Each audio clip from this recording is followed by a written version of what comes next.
여러분, 오늘 들려드릴 이야기는 한 여자의 마지막 도전에 관한 것입니다. 68세, 대부분의 사람들이 인생의 마무리를 생각할 나이에 그녀는 새로운 시작을 선택했습니다. 그것도 아무도 성공을 보장할 수 없는 낯선 바닷가 마을에서 말이죠. 한말수는 트럭 짐칸에 앉아 흔들리는 몸을 가누며 창밖을 내다봤습니다. 3월의 바닷바람이 차가웠지만 그녀의 가슴은 묘하게 뜨거웠습니다. 68년을 살면서 처음 느껴보는 감정이었습니다. 두려움과 기대가 뒤섞인 그 무엇이었죠. 엄마, 정말 이 결정이 맞는 거예요?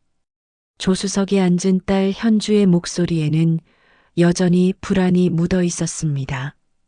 말수는 딸의 얼굴을 흘끗 보았습니다. 40세, 한창 일할 나이에 번아웃으로 쓰러진 딸. 서울에서의 10년 학원 강사 생활이 딸의 영혼을 갉아먹었다는 걸 말수는 잘 알고 있었습니다. 맞고 틀리고가 어디 있나? 살아보는 거지 뭐. 말순의 대답은 늘 그랬듯 투박했습니다. 하지만 그 투박함 속에는 평생 부산 전통시장에서 장사하며 키운 생활력이 담겨 있었습니다. 남편이 선원사고로 세상을 떠났을 때도, 혼자 딸을 키워야 했을 때도 그녀는 이렇게 말했습니다. 살아보는 거지 뭐. 트럭 뒤편에서는 12살 손녀 지우가 이어폰을 꽂고 창밖을 노려보고 있었습니다. 서울을 떠나온 지 사흘째, 아이는 한마디도 하지 않았습니다. 말수는 백미러로 손녀의 얼굴을 힐끗 봤습니다. 사춘기의 시작, 그 미묘한 시기에 친구들과 헤어져야 했던 아이의 마음이 오죽하겠습니까? 그래도 이 아이도 알게 될 거야. 뿌리 내릴 곳이 필요하다는 걸. 말순의 머릿속에는 그 단어가 계속 맴돌았습니다. 뿌리 내린다는 것.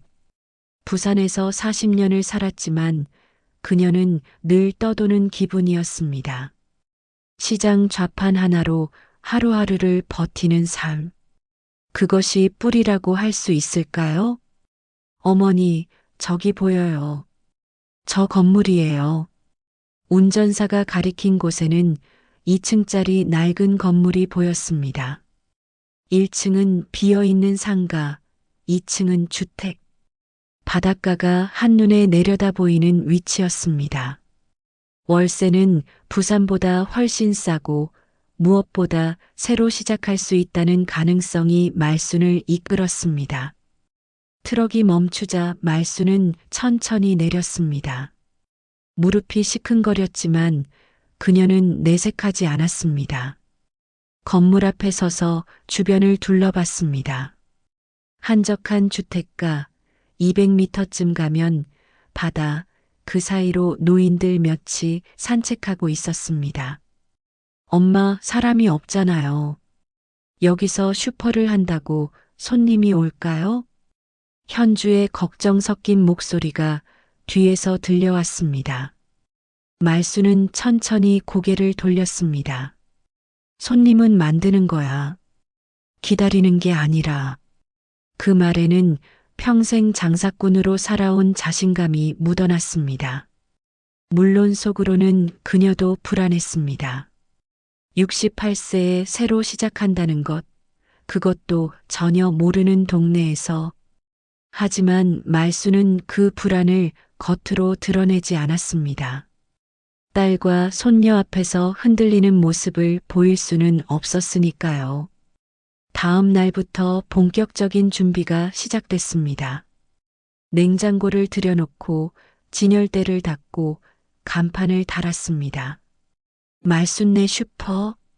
손수 쓴 간판 글씨는 삐뚤빼뚤했지만 말수는 그게 마음에 들었습니다. 이렇게 해서 손님이 온대요. 지우가 처음으로 입을 열었습니다. 비꼬는 투였지만 말수는 손녀가 말을 한 것만으로도 기뻤습니다. 오고 말고. 할매가 평생 장사한 게 몇 년인데. 근데 여긴 서울이 아니잖아요. 다들 인터넷으로 시켜요. 12살 아이의 말이 전곡을 찔렀습니다. 맞는 말이었습니다. 요즘 누가 동네 슈퍼를 갑니까? 하지만 말수는 생각이 달랐습니다. 바로 그렇기 때문에 제대로 된 동네 슈퍼 하나면 통한다고 믿었습니다. 세상이 아무리 변해도 사람 사는 데는 동네 슈퍼가 필요한 법이야. 말수는 진열대에 라면을 쌓으며 중얼거렸습니다. 그 모습을 보던 현주는 한숨을 쉬었지만 더 이상 반대하지 않았습니다. 이미 여기까지 왔고 서울로 돌아갈 곳도 마땅치 않았으니까요. 오픈 전날 밤 말수는 2층 방에서 창밖을 내다봤습니다. 바다에서 불어오는 바람 소리가 들렸습니다. 남편이 선원이었을 때 이런 바람 소리를 들으며 밤을 지새웠던 기억이 났습니다. 그때는 두려웠습니다. 남편이 무사히 돌아올까, 혹시 무슨 일이라도 생기는 건 아닐까? 그리고 그 두려움은 현실이 되었습니다. 30년 전 남편은 바다에서 돌아오지 못했습니다. 그때 말순의 나이 38세, 딸 현주는 겨우 10살이었습니다. 그때도 버텼잖아. 이번에도 버틸 수 있어. 말수는 주먹을 꽉 쥐었습니다. 창밖 어둠 속에서 파도 소리가 들려왔습니다. 그 소리는 위협적이면서도 동시에 위로가 되었습니다. 이 바닷가에 뿌리 내리면 우리 가족도 다시 시작할 수 있을 거야.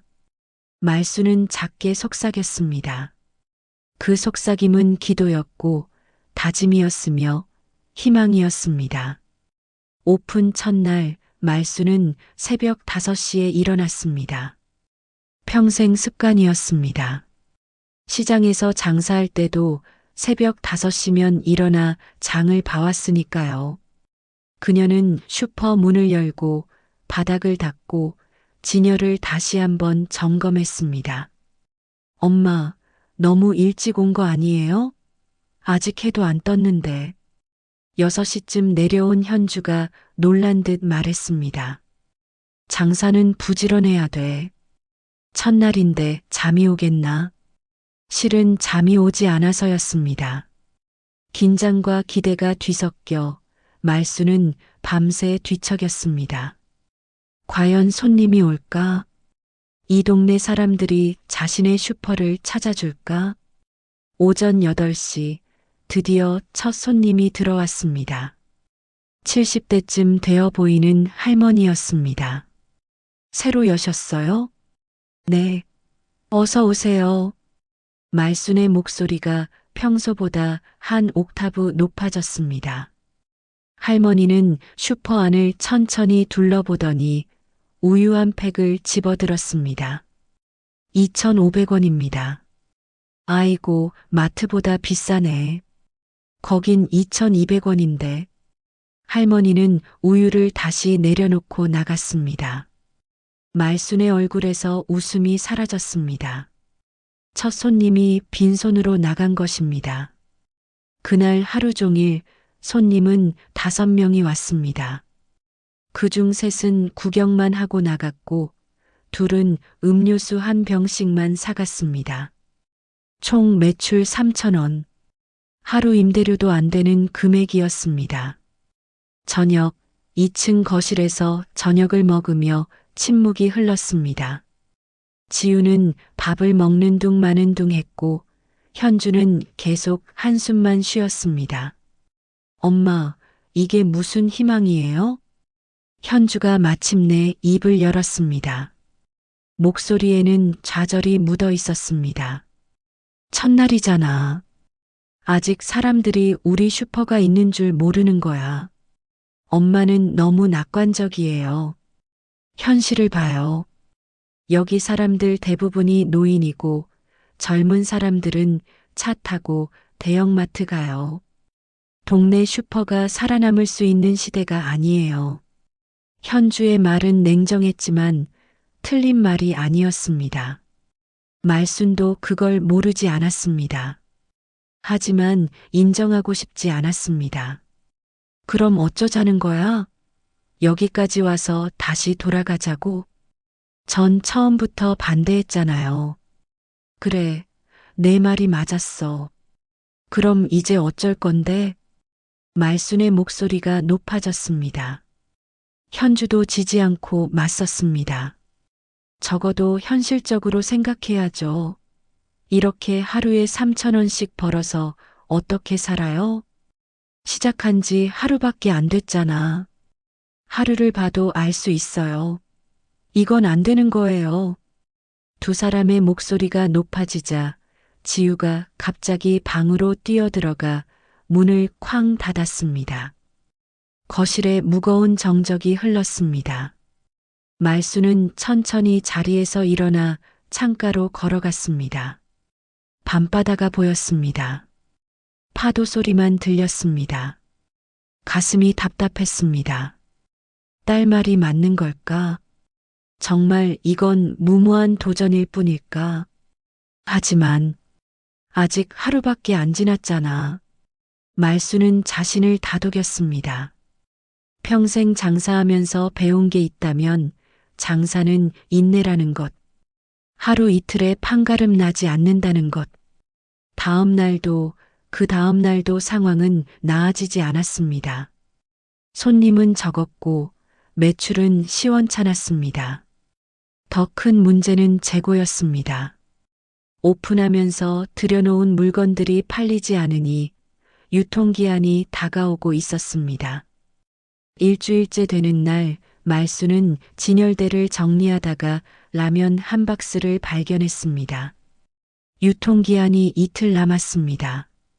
20개들이 박스인데 하나도 팔리지 않았습니다. 이걸 어떡하지? 말수는 라면 박스를 안고 주저앉았습니다. 20개 라면 겨우 2만 원어치지만 그게 지금 말순에게는 큰 손실이었습니다. 자본이 넉넉하지 않은 상황에서 이런 손실이 쌓이면 버틸 수가 없었습니다.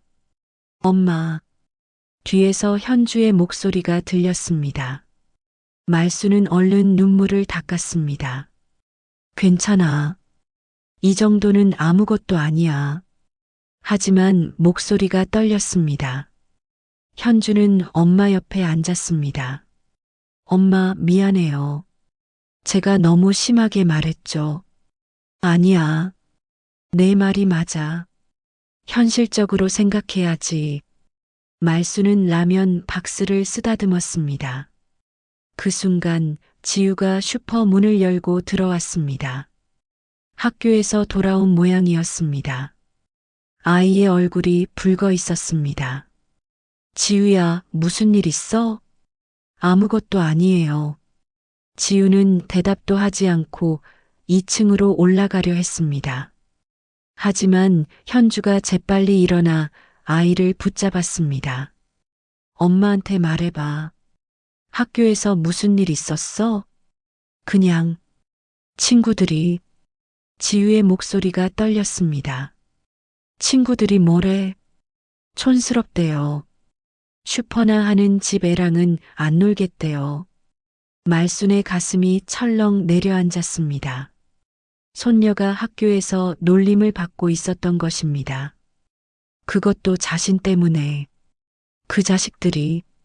현주가 이를 갈았습니다. 엄마, 됐어요. 어차피 전 여기 친구들이랑 안 친해요. 지우는 눈물을 흘리며 2층으로 뛰어 올라갔습니다.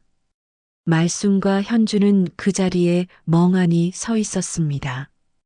그날 밤 말순은 잠을 이룰 수 없었습니다. 손녀가 우는 소리가 방문 너머로 들려왔습니다. 그 소리를 들으며 말순은 자신이 한 선택을 후회했습니다. 과연 이게 옳은 일이었을까? 가족을 고생시키면서까지 해야 하는 일이었을까? 열흘째 슈퍼는 여전히 한산했습니다.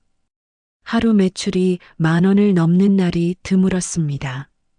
말수는 조금씩 불안해지기 시작했습니다. 가지고 온 돈이 바닥을 드러내고 있었으니까요. 그날 오후 말수는 슈퍼 앞을 쓸고 있었습니다. 바닷바람이 불어와 머리카락을 흩날렸습니다. 그때 옆 건물에서 할아버지 한 분이 나왔습니다. 70대 초반쯤 되어 보이는 까무잡잡한 피부의 남자였습니다. 새로 오신 분이시죠? 아, 네. 말순이라고 합니다. 최만식이요. 옆집에 삽니다. 최만식은 말순의 슈퍼를 힐끗 보더니 고개를 저었습니다. 여기 슈퍼 안 돼요. 예. 여기 사람들 다 인터넷으로 시켜요. 젊은 사람들은 차 타고 대형마트 가고 동네 슈퍼는 망한 지 오래됐어요. 최만식의 말투는 단정적이었습니다. 마치 이미 결론이 난 것처럼. 그래도 해봐야 알죠. 아직 시작한 지 얼마 안 됐는데. 내가 여기 50년 살았소. 이 동네 잘 알아요. 안 되는 건 안 되는 거요. 그럼 어쩌라는 거예요? 저는 평생 장사한 게 몇 년인데 이 나이에 뭘 하라고요? 말순의 목소리에 짜증이 묻어났습니다.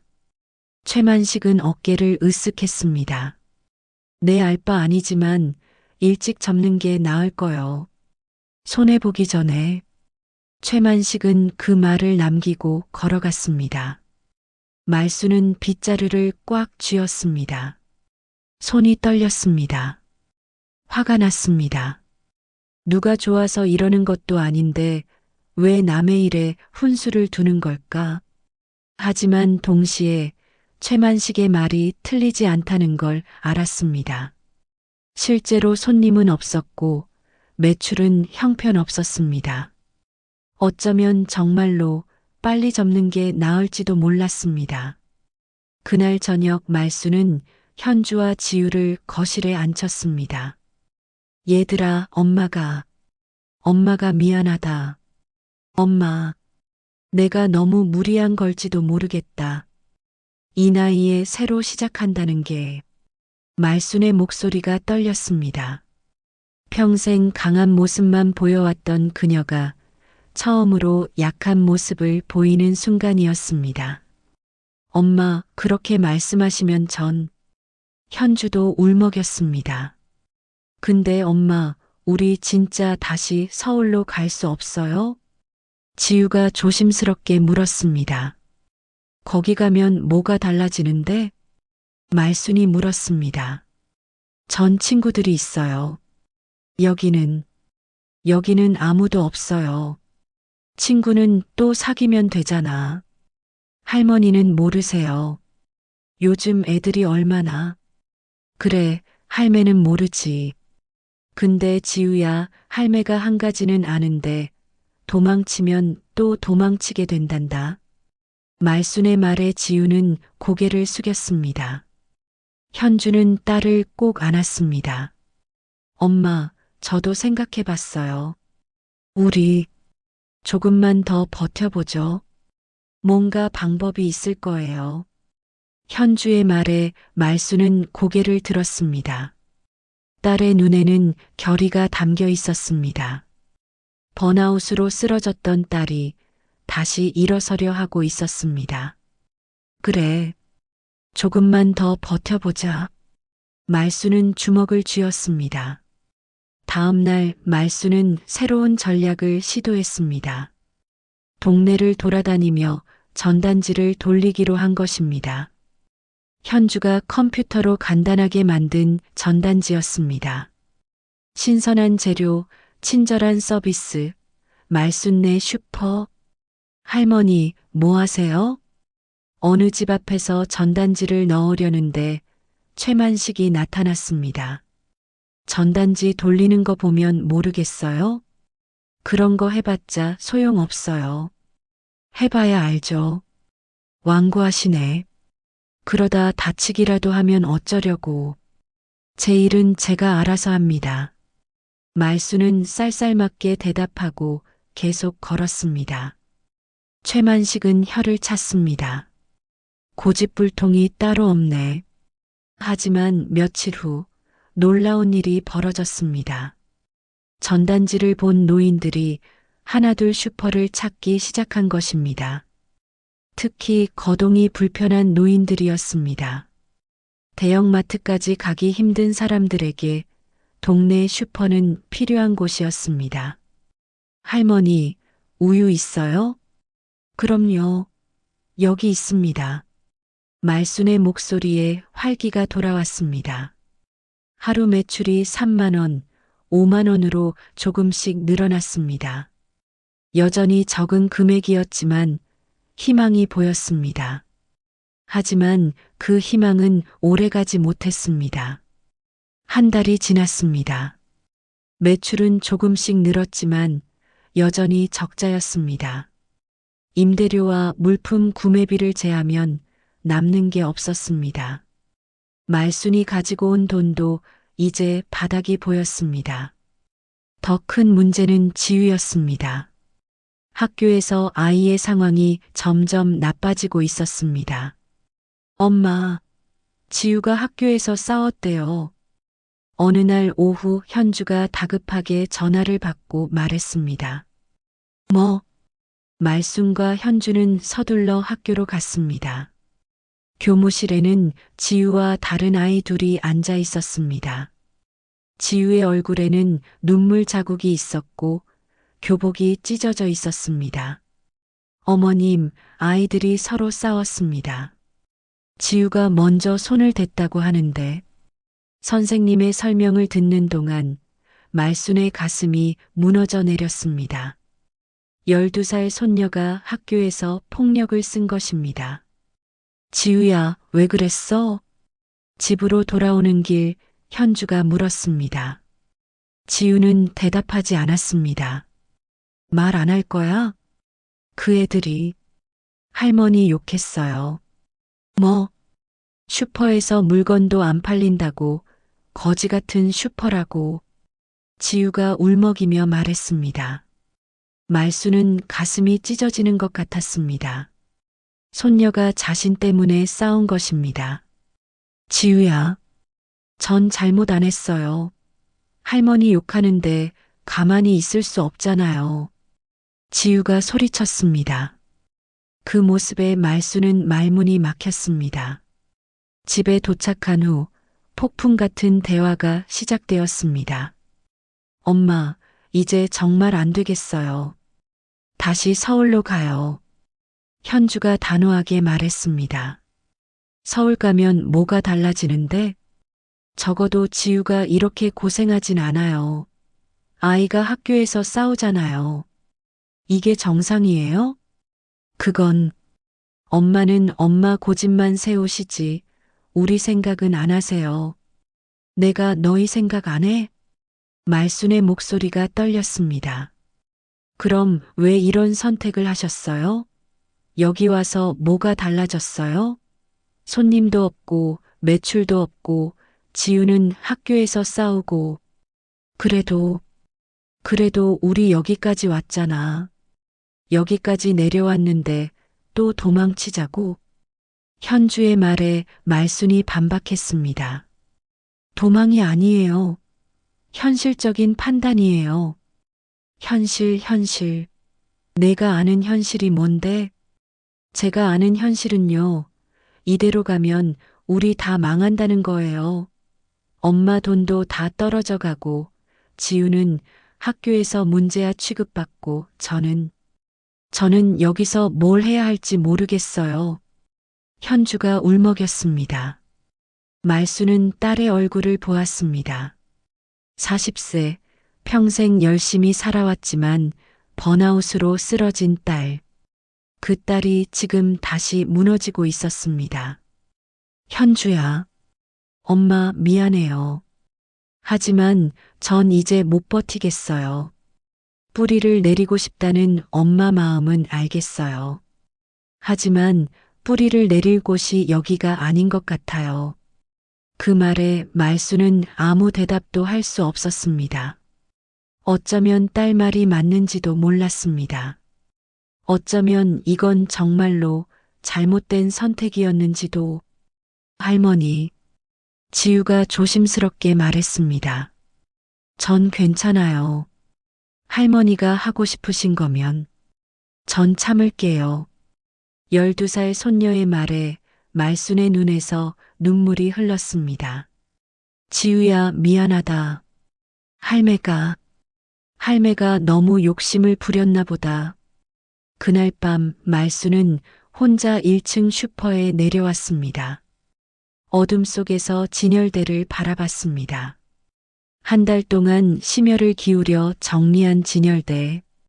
하나하나 정성을 들여 쌓아 올린 물건들. 정말 이대로 끝인가? 말수는 바닥에 주저앉았습니다. 68년을 살면서 수많은 어려움을 겪었지만 이번만큼 무기력한 적은 없었습니다. 가족을 행복하게 해주고 싶었는데 오히려 고통만 주고 있었습니다. 창밖으로 바다가 보였습니다. 달빛에 반짝이는 파도, 남편이 묻힌 그 바다. 말수는 창가로 다가가 유리창에 이마를 기댔습니다. 여보, 내가 잘못 선택한 걸까요? 대답은 없었습니다. 파도 소리만 들렸습니다. 다음 날은 비가 왔습니다.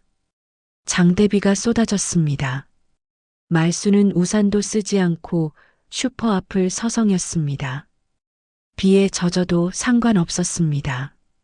어차피 마음이 이미 흠뻑 젖어 있었으니까요. 할머니, 현주가 우산을 들고 뛰어나왔습니다.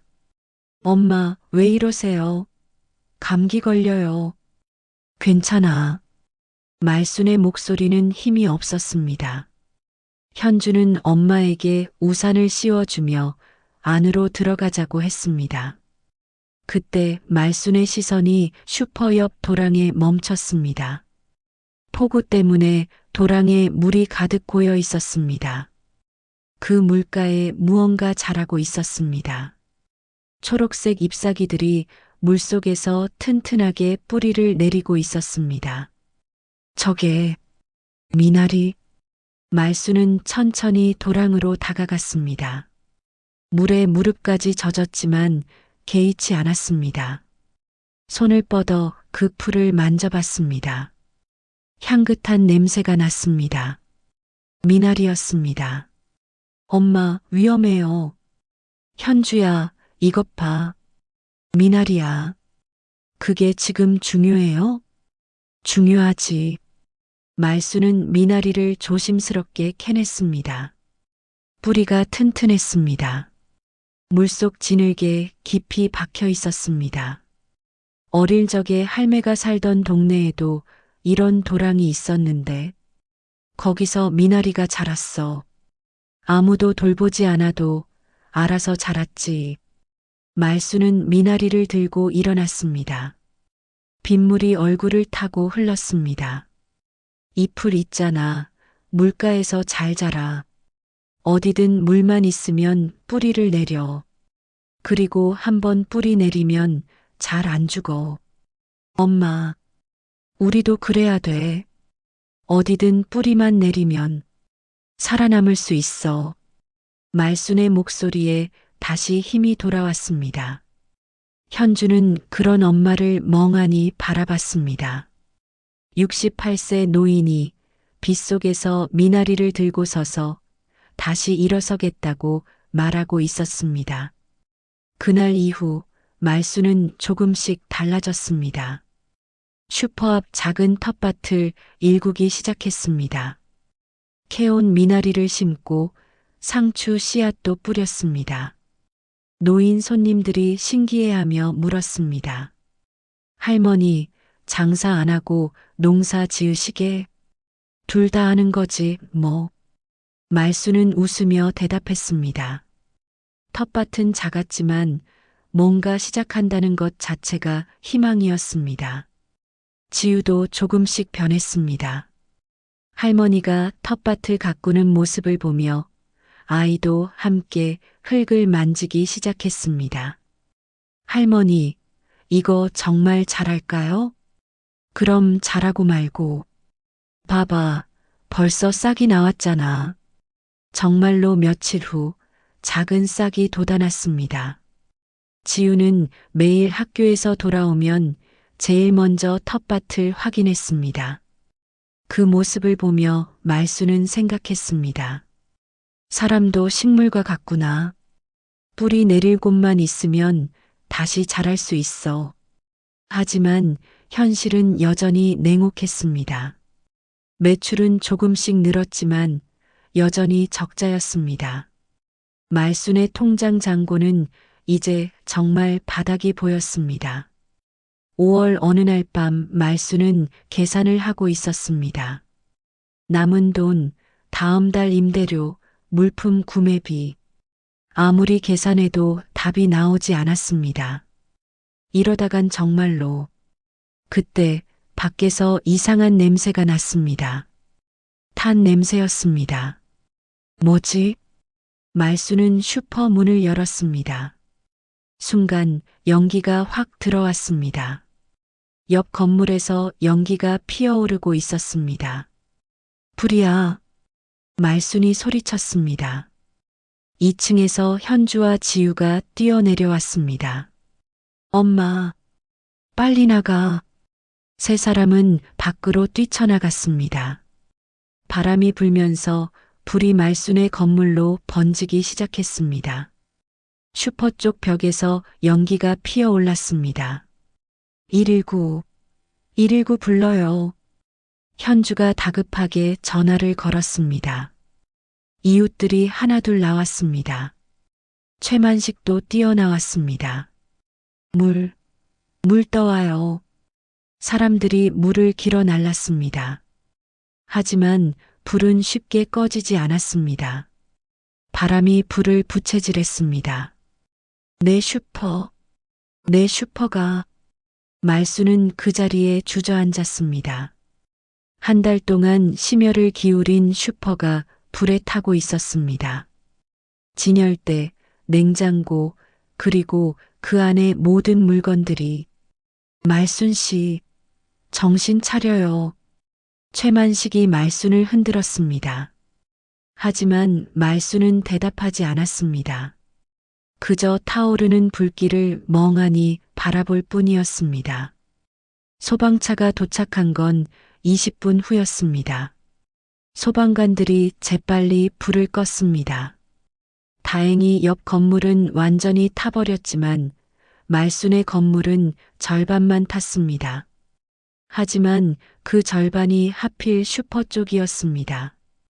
불이 꺼진 후 말순은 천천히 슈퍼 안으로 들어갔습니다. 연기가 자욱했습니다. 진열대는 무너져 있었고 냉장고는 까맣게 타 있었습니다. 바닥에는 녹아버린 물건들이 흩어져 있었습니다.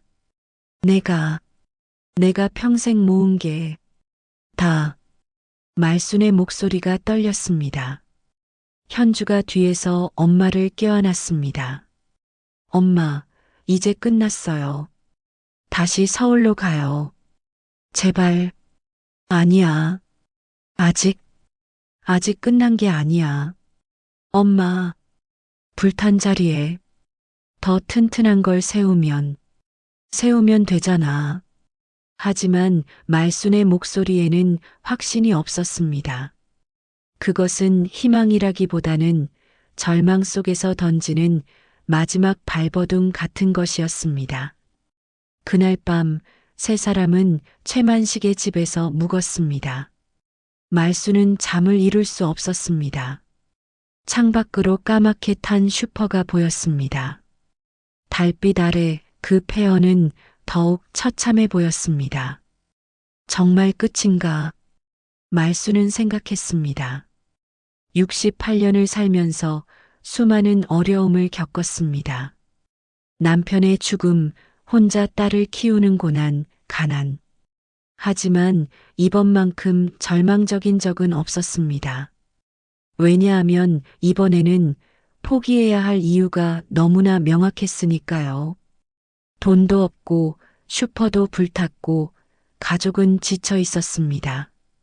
이제 정말로 모든 것이 끝난 것 같았습니다.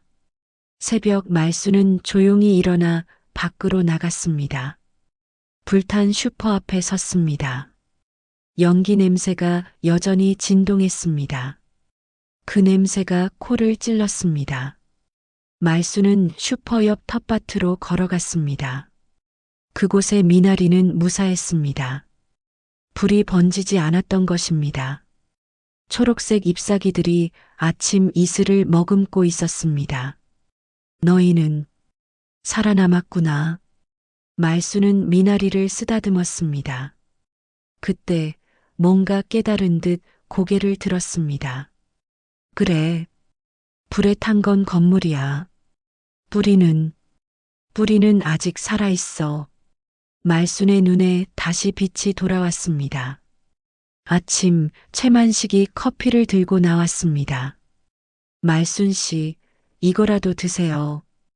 고맙습니다. 말순은 커피를 받아 마셨습니다. 따뜻한 커피가 목을 타고 내려갔습니다. 어떻게 할 거요? 최만식이 물었습니다. 다시 시작해야죠. 뭐로요? 돈도 없을 텐데. 그건 방법을 찾아야죠. 말순의 목소리는 여전히 떨렸지만 포기하지 않았습니다. 최만식은 한숨을 쉬었습니다. 고집불통이시네, 정말. 제 인생인데 제가 고집 피워서 어때요? 최만식은 잠시 말순을 바라보다가 입을 열었습니다. 내가 도와드리지요. 예, 트럭이 있어요. 자재 나르는 거 도와드릴게요. 그리고 마을 사람들한테도 말해볼게요. 다들 도와줄 겁니다. 최 선생님, 처음엔 반대했어요. 솔직히 슈퍼가 잘 될 거라고 생각 안 했거든요. 근데 어젯밤 보니까 말순 씨가 진짜로 여기 뿌리 내리려고 하시는구나 싶더라고요. 최만식의 말에 말순의 눈에서 눈물이 흘렀습니다. 고맙습니다. 정말 고맙습니다. 그날부터 마을 사람들이 모여들었습니다. 젊은 사람들이 불탄 자재를 치우고 노인들은 청소를 도왔습니다. 최만식은 트럭으로 새 자재를 날랐습니다. 할머니, 저도 도울래요. 지우가 친구 둘을 데리고 왔습니다. 학교에서 놀렸던 그 아이들이었습니다. 너희가 왜? 저희가 잘못했어요. 지우한테 사과하고 싶어요. 한 아이가 고개를 숙였습니다. 그리고 벽화 그려드릴게요. 새 슈퍼에 다른 아이가 말했습니다. 지우는 친구들을 보며 눈물을 글썽였습니다. 고마워. 아이들은 슈퍼 벽에 벽화를 그리기 시작했습니다. 바다와 배, 그리고 미나리가 그려졌습니다. 서툴지만 정성이 담긴 그림이었습니다. 이게 우리 동네 슈퍼야. 지우가 자랑스럽게 말했습니다. 말수는 그 모습을 보며 가슴이 벅차올랐습니다. 일주일 동안 마을 사람들이 함께 일했습니다. 불탄 부분을 허물고 새로 벽을 세웠습니다. 진열대를 다시 들여놓고 냉장고도 중고로 구했습니다. 말순 씨, 이것 좀 보세요. 최만식이 상자 하나를 가져왔습니다. 열어보니 마을 사람들이 모은 성금이었습니다. 이게 뭐예요? 다들 조금씩 모았어요. 슈퍼 재건하는 데 쓰라고. 이걸 어떻게 받아요? 받으세요. 우리도 동네 슈퍼 하나 있으면 좋거든요. 솔직히 말해서 대형마트까지 가기 귀찮았어요. 최만식의 말에 주변 사람들이 웃었습니다. 말순도 웃었습니다. 울면서 웃었습니다. 고맙습니다. 정말 고맙습니다. 현주는 그 광경을 보며 눈물을 닦았습니다. 번아웃으로 지쳐있던 그녀도 다시 희망을 보기 시작했습니다. 엄마, 제가 잘못 생각했어요. 뿌리를 내린다는 게 이런 거였네요. 그래. 혼자가 아니라 함께 뿌리 내리는 거야. 말수는 딸의 손을 꽉 잡았습니다. 한 달 후 재개장 날이 왔습니다. 새로 단장한 말순네 슈퍼 앞에는 사람들이 가득했습니다. 벽화가 그려진 외벽은 밝고 화사했습니다.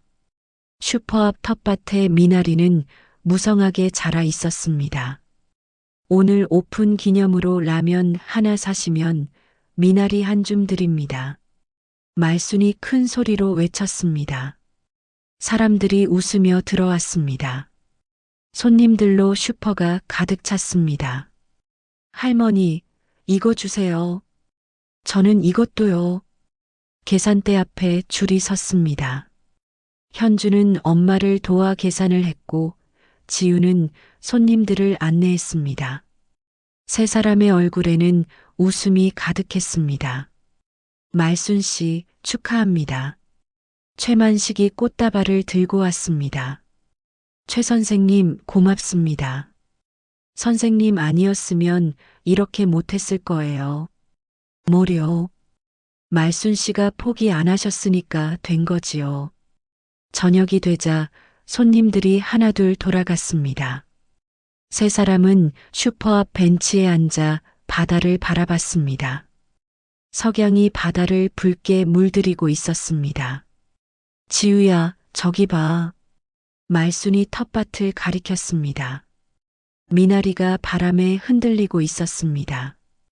봐라, 어디든 뿌리만 내리면 살아난다. 우리도 그래. 지우는 할머니를 보며 고개를 끄덕였습니다.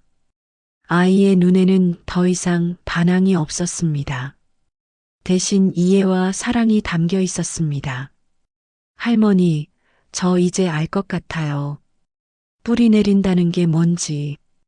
그래. 혼자 버티는 게 아니라 주변 사람들과 함께 사는 거죠? 말수는 손녀의 손을 꽉 잡았습니다. 그래, 바로 그거야. 현주는 두 사람을 보며 미소 지었습니다. 번아웃으로 쓰러졌던 자신도 이제는 다시 일어설 수 있을 것 같았습니다. 서울에서는 혼자였지만 여기서는 함께였습니다. 엄마, 저도 슈퍼일 도울게요. 제대로. 그래, 고맙다. 세 사람은 바다를 바라보며 앉아 있었습니다. 파도 소리가 들렸습니다. 그 소리는 더 이상 위협적이지 않았습니다. 오히려 위로가 되었습니다. 말수는 생각했습니다. 68년을 살면서 수많은 어려움을 겪었습니다. 하지만 그 모든 어려움은 이 순간을 위한 준비였던 것 같았습니다. 뿌리 내릴 곳을 찾기 위한 긴 여정. 여보. 말수는 바다를 향해 작게 속삭였습니다. 우리 뿌리 내렸어요. 이제 괜찮을 거예요. 바람이 불어와 말순의 머리카락을 흩날렸습니다. 그 바람은 부드러웠습니다. 마치 남편이 대답하는 것 같았습니다. 잘했어. 수고했어. 별이 하나둘 뜨기 시작했습니다. 세 사람은 한참을 그렇게 앉아 있었습니다. 말없이 하지만 서로의 온기를 느끼며 6개월 후 말순네 슈퍼는 이 동네에서 없어서는 안 될 곳이 되었습니다. 노인들의 사랑방이자 아이들의 쉼터였습니다. 말순은 슈퍼를 운영하면서 마을 사람들과 깊은 유대를 쌓았습니다. 현주는 동네 커뮤니티 센터에서 아이들을 가르치기 시작했습니다.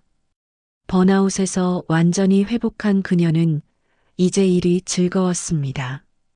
경쟁이 아니라 나눔으로 살아가는 삶이 얼마나 행복한지 깨달았으니까요. 지우는 학교에서 반장이 되었습니다. 친구들과 함께 우리 동네 가꾸기 프로젝트를 시작했습니다. 할머니의 텃밭처럼 학교에도 작은 텃밭을 만들었습니다. 어느 일요일 오후 세 사람은 다시 슈퍼 앞 벤치에 앉았습니다. 텃밭의 미나리는 여전히 무성했습니다. 말수는 미나리 한 줌을 뜯어 냄새를 맡았습니다. 이 향기 맡아봐. 생명의 향기야. 할머니, 생명의 향기가 어떤 건데요? 지우가 물었습니다. 말수는 미소 지었습니다. 다시 시작할 수 있다는 희망의 향기지. 세 사람은 웃었습니다. 그 웃음소리가 바다 바람을 타고 퍼져나갔습니다. 여러분, 오늘 이야기는 여기서 마칩니다. 혹시 여러분도 새로운 시작을 망설이고 계신가요? 나이가 많다고, 돈이 없다고, 주변이 반대한다고 포기하고 계신가요? 말순 씨의 이야기를 기억하세요. 68세에 새로 시작한 그녀를, 불이 나서 모든 걸 잃었지만 다시 일어선 그녀를, 뿌리 내린다는 것은 혼자가 아닙니다. 함께하는 것입니다. 주변 사람들과 손잡고 서로 의지하며 함께 자라나는 것입니다. 미나리처럼요. 어디든 물만 있으면 뿌리를 내리고 한번 뿌리 내리면 튼튼하게 자라나는 그 식물처럼요. 댓글로 여러분의 이야기를 들려주세요. 여러분은 지금 어디에 뿌리를 내리고 계신가요? 혹은 어디에 뿌리를 내리고 싶으신가요? 다음에 또 만나요. 여러분 모두 행복하세요.